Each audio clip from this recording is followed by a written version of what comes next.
In a world in need of a leader. The feeling of being there, of walking the streets of the future, is really going to be breathtaking. One man answers the call. You're breathtaking! That man is Keanu Reeves. Hello, Spacelanders, and welcome to the Game Plan's first ever Starfield episode. Now, I have purposefully eschewed all of the tutorials and previews so that I could jump into this thing blind and learn as I go, but we are not jumping into this thing alone. No, our avatar, our guru, our spirit animal for this journey into space is none other than the legendary Keanu Reeves, and who better to help us navigate the deep and mystical mysteries of the unknown. We join our hero on the remote moon of Vectra as part of a mining crew hunting for something more than just beryllium, and in fact, the mystery swirling around their assignment is pretty intriguing. Even though he's just a new recruit, we follow Keanu as he is sent in to investigate the deepest parts of the cavern. Bethesda's authors slaved for years to complete this totally new, brand new original story. So what perception-shattering encounter might he have in the depths of the cavern? No one can say. Do you see anything? At last. Oh my gosh, After Bethesda, this, your there's no originality knows no bounds. Who could You ever take have the seen blue this pill. coming? The story ends. You wake up in your bed and believe whatever you want to. You take the red pill. You stay in Wonderland. And I show you how deep the rabbit hole goes. On Vectra, in these opening scenes of Starfield, we're faced with a mysterious artifact, and in moments like these, I always like to ask myself, what would Keanu do? He would pick the option where he trips balls, that's what he would do.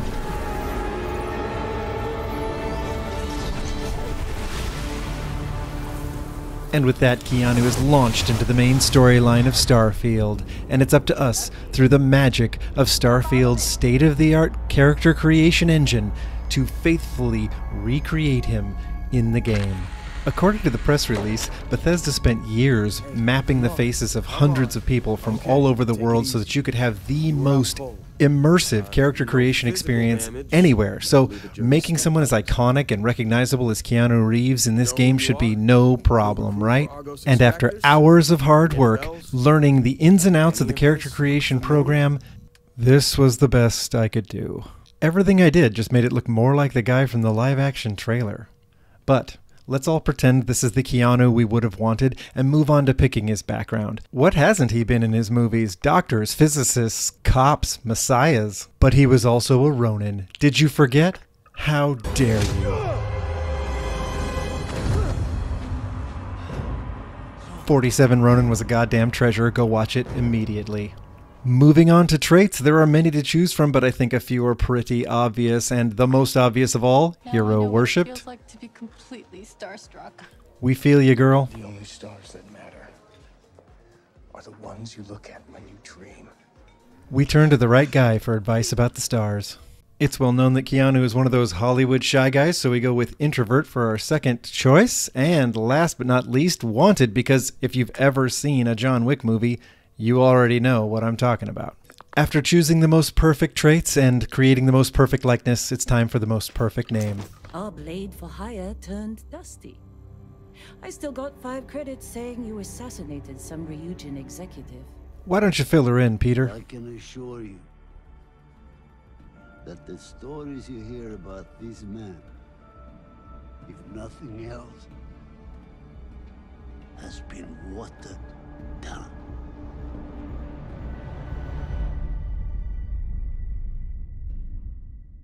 Well, you got the sample. Client's on his way. Then we all get paid. That's all the reaction we get? Damn, Lynn's kind of a hard gal to impress, am I right? She's just all business. Never mind what it looks like. It's worth more than this mine has pulled in all month. We'll be... Speak of the devil. Sounds like we're about to get paid. It was at this point in the playthrough that I realized I don't know how to do even the most basic stuff. Lynn asks me to put on a helmet, and I try to figure it out. I was hoping a lot of the game controls would sort of like be carryovers from Fallout 4 and make this easy, and they kind of were, but still, it took me several minutes to figure out how to just like put on a helmet. But once I figured that out, we got our knockoff brand Keanu looking like he's ready to go out into the atmosphere and greet this mysterious newcomer.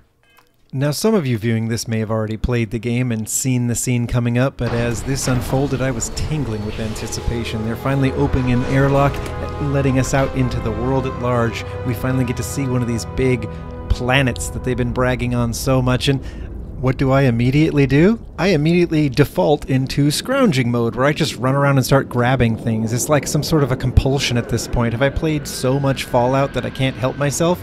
The answer? Yes. In fact, there's a spaceship arriving through the atmosphere, something I should be dying to see.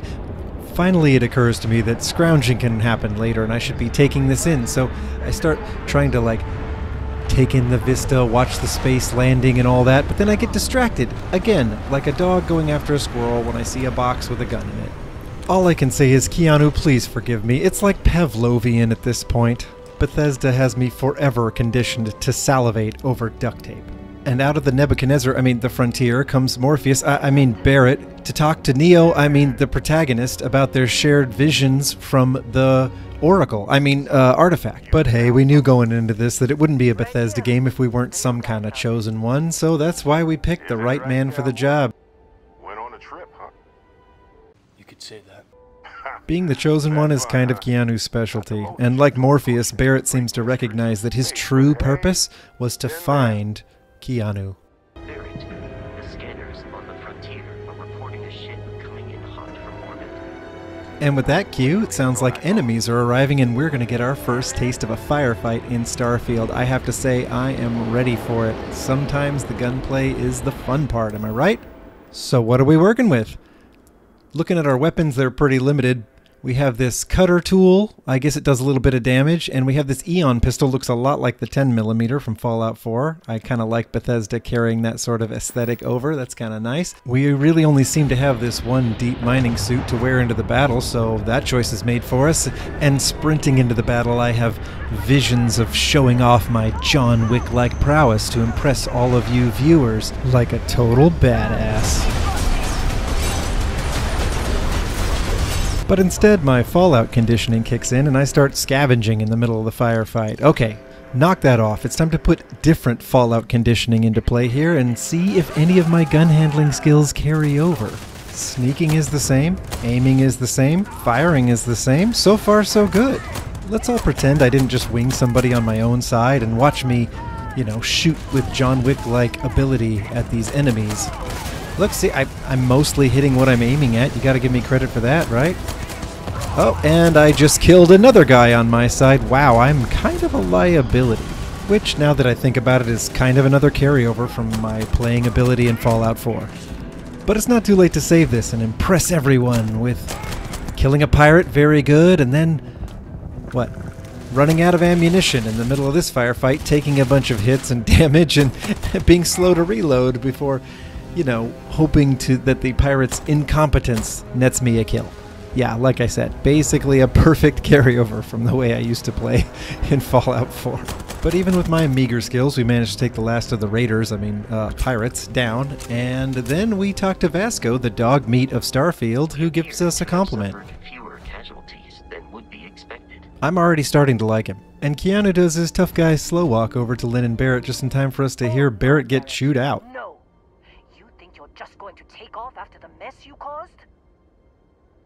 And Barret, who seems really laid back about leading a bunch of miners to their death at the hands of pirates out of nowhere, offers to take Keanu's place here at the mine to send Keanu in to be the Constellation's new chosen one. Could he be any more Lawrence Fishburne about it? As soon as he touched that rock, something changed. Don't tell me you can't feel it. Conveniently enough, Lynn actually goes for this and bids us a fond farewell. I gotta say, I kinda hope she comes back. She was one of my favorite characters so far. And we now interrupt your regularly scheduled gaming for a word from our sponsors. As Keanu could tell us, every major Hollywood movie makes a little bit of money off of product placement, so maybe I shouldn't hold this against Bethesda. It's not, like, that obnoxious. Look at that. The watch fits you perfectly. Now, questions? Okay, yeah, it The is way I see kind it, of obnoxious. Constellation needs that artifact, but they also need you. This mystery is only getting bigger each step we take. So viewers, maybe you're familiar with Joseph Campbell's idea of the hero's journey, this structure that all of our great epic mythological stories and quests follow. He had this phase of the journey that everybody goes through where the protagonist has to meet their mentor, someone who shows them the ropes a little bit, points them towards their destiny, and then outlives their usefulness, kind of like how Obi-Wan ended up having to sacrifice himself on the Death Star to save Luke Skywalker, right?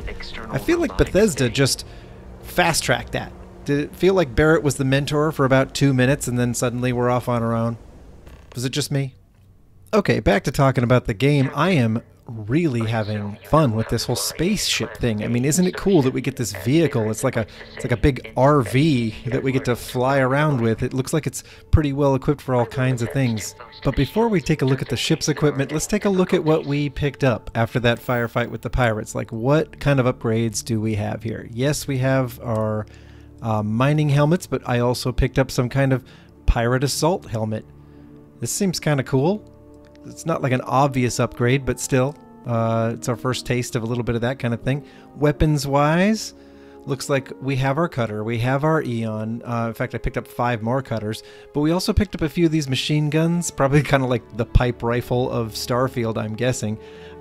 Since we are Ronin and we do extra damage with edged weapons, I'm going to go ahead and equip one. Maybe I'll actually get good at playing melee for once in my life. And in terms of things it's usually crucial to get good at in a Bethesda game, crafting is a big one. So, I mean, I'm ready to wade into the whole crafting system, but I'm hoping it's not like way more complicated than Fallout. Looking over this new kind of workbench, this research laboratory, I'm seeing a few categories, weaponry, equipment, things like that. Oh, this is different, I guess. Different mods for the guns just don't look available yet. I guess it's a little bit like the perk system in Fallout 4. Hopefully it's pretty straightforward like that. I definitely don't have the stuff to craft any of these upgrades anyway. These are blocked, I'm guessing not because of whether I have the stuff, but for some other reason, because I don't have the stuff for the stuff that's unblocked either, right? Well, I guess only time will tell if Bethesda's crafting system in Starfield is confusing, but we can already see that my speaking about their crafting system in Starfield is confusing, so that we have established very clearly. That's one thing. Anyway, another thing that I think maybe we've established is that I probably should have done a little research going into this. I thought it'd be fun to go in blind, but I can't talk intelligently about anything I'm looking at because I feel like I don't know anything yet. There'll be plenty of time to circle back to that later, I'm sure. So how about for now we just admire this awesome looking ship. What a cool new way to spend time in a Bethesda game. We don't usually get vehicles. And I mean, I don't know how Keanu feels about this, but I like this bridge. As usual, Keanu and I agree. We share a bond. Perfect partners going forward in this mission to uncover all the joys, sorrows, and mysteries of Starfield. If you'd like to join us, you're invited. So like and subscribe, hit that notification button, and don't miss a minute of the action as knockoff brand Keanu guides us through the unexplored wonders of the Starfield universe.